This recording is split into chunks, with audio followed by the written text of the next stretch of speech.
And now the news for Monday, October 10th, sponsored by Vaughn's Funeral Home of Boerne, a family-owned business serving the families in and around the Boerne area since 1992. They take care of everything, and their phones are personally answered 24 hours a day, 7 days a week. The weather is looking mighty sweet for the next several days. Today, with a low of 52 and a high expected to reach 80, we're seeing a new trend develop. Tomorrow should be slightly warmer with a low still in the 50s and a high of around 84.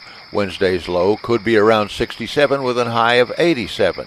Thursday's temperatures are forecast to be about the same, but a chance of scattered thunderstorms with accumulation of around 6/100ths of an inch is added. The remainder of the next 7 days is going to look a lot like today. The record high for this day was 98 degrees back in 1894, and the record low is 42 in 1990. The sun rose this morning at 7:33 and will set at 7:09 this evening for a total of daytime of 11 hours 35 minutes. We have a waxing gibbous moon with 65% of the moon's surface illuminated, and the full moon will be this coming Saturday the 15th.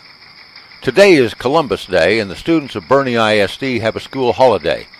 Columbus Day first became an official state holiday in Colorado in 1906 and became a federal holiday in the United States in 1937, though people have celebrated Columbus's voyage since the colonial period.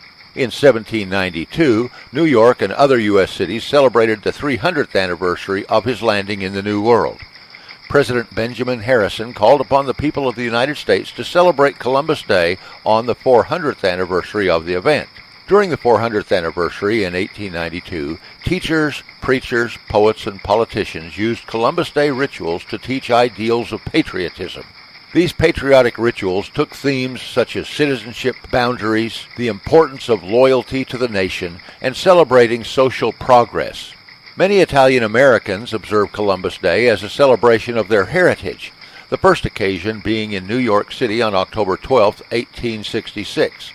Columbus Day was first enshrined as a legal holiday in the United States through the lobbying of Angelo Noci, a first-generation Italian, in Denver. The first statewide Columbus Day holiday was proclaimed by Colorado Governor Jesse F. McDonald in 1905, and it was made a statutory holiday in 1907. In April 1934, as a result of lobbying by Knights of Columbus and New York City Italian leader Generoso Pope, Congress and President Franklin Delano Roosevelt proclaimed October 12th a federal holiday under the name Columbus Day.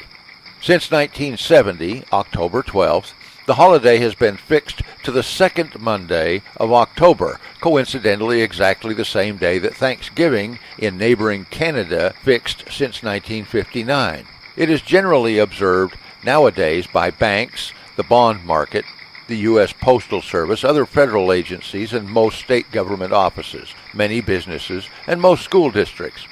Some businesses and some stock exchanges remain open, and some states and municipalities abstain from observing the holiday. The traditional date of the holiday also adjoins the anniversary of the United States Navy, founded October 13, 1775, and thus both occasions are customarily observed by the Navy and usually the Marine Corps as well, with either a 72 or 96-hour liberty period. The deadline for registering to vote is October 11th, and that, folks, is tomorrow. If you have not registered and you plan to, then your options are limited. You will need to go to the Kendall County Court Annex at 221 Fawn Valley Drive. To be eligible, applicants must be a U.S. citizen, a resident of the county, 18 years of age by Election Day, November 8th, not a convicted felon, and not declared mentally incompetent by a court of law. Applications are also available online at www.co.kendall.tx.us or at www.votetexas.gov. All applications must be turned in or postmarked by October 11th. Well, that's the news. I'm Tom Allred reporting, and now we'll get you back to those original hits of the 50s and 60s on 1500 KBRN in Boerne, Texas. And remember, since you can be anything you want to be, you may as well be nice.